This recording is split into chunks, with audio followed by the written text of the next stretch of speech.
غلام آقا دم در. کیه؟ گفت با آقا امام صادق کار دارم. شما؟ من عنوان بستی. چیکار داری؟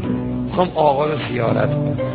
آقا دارن نماز میخونن، یا برو یا بشین. آقا صدا زدم زیر گرفتم برم. کجا برم؟ جایی رو ندارم برم. گفتم رو همین خاکا میشینم. جوونا اگه در خونه اهل بیت رو خاکا نشستی خدا بلنده میکنی. اگه خودتو زدی زمین جلو اهل بیت خدا آغاز میکنه. خب رو خاکا نشستی. که میگفتم خدا یا دل امام صادق آمن میرسه. اگه آقا بگید چرا اومدی چی جواب آقا نده؟ میگه چیزی نگذشت. چند دقیقه بعد غلام اومد گفت که عنوان بسری خوشا به حاله. آقا میگه بفرما تو. شما یه لحظه دلتون رو من بدید، یه لحظه تو رو خدا فرض کنید پشت خیمه امام زمان نشستین، دلتون مثل سیر و سرگه میجوشه که آقا امام زمان اجازه بهتون میده برید تو خیمه یا نه. و غلام آقا بگه بیا تو، آقا میگه بیا. چه حالی پیدا میکنی؟ میخوام امشب اینجوری فکر کنی، خودتو بذار تو عنوان بسری. میگه من دیگه خدای جونی بمیدم، از خوشحالی میخواستم داد بزنم اما اشکام بند نمیومد. رفتم تا وارد شدم امام صادق بغلشونو باز کرد، منو بغل گرفتم. حالت چطوره؟ گفتم آقا من 6 ماه دارم میمیرم از شدارش. آقا من بیچاره شدم، روز و شب فقط دارم گریه کردن بوده. آقا فرمود کنیت چیه عنوان بسری؟ گفتم کنیم ابو عبدالله. فرمود به چه کنیه قشنگی داری، خدا این کنیه رو برات نگه داره.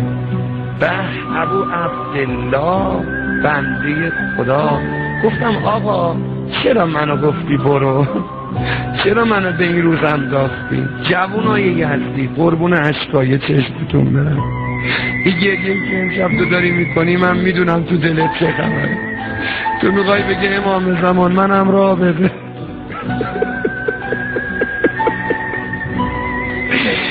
آره چراغا رو خاموش کنید تو. آره این جوونا میگن با مهدی امشب آشتی بکن.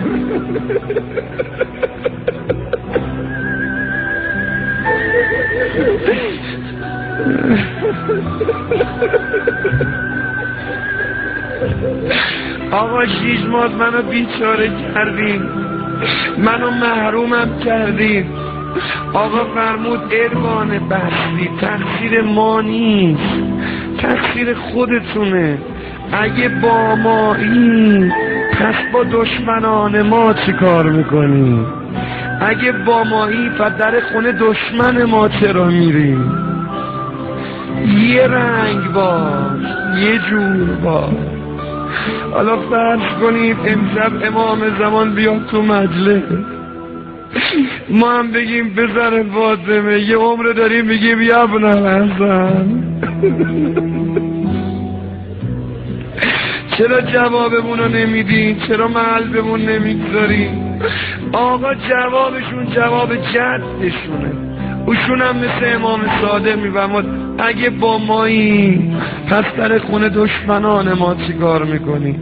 پس این رفیقا کیان دور خودت جمع کردی؟ پس اینا کیان باشون میری و میای؟ پس این شب نشینی ها دیگه چیه؟ پس اینا چیه تو موبایلت ریختی؟ پس این حرفا و نقلا یعنی چی اگه با مایی؟ این چه عکسی انداختی رو موبایله؟ این چه حرفا و چه نمیدونم چیزایی که ریختی توش برای این و اونم میفرستی؟ اگه با من امام زمان رفیقی چرا با شراب خور رفاقت میکنی؟ چرا با بی نماز رفاقت میکنی؟ امام زمان ما نمیخوان تا سن عنوان بسری بفهمیم چه اشتباهی میکنیم، الان میخوایم بفهمیم. به جون مادرت فاطمه خودمونم از خودمون خسته شدیم، به سر بریده حسین خودمونم خسته شدیم، از بس توبه کردیم و توبه شکستیم خجالت میکشیم.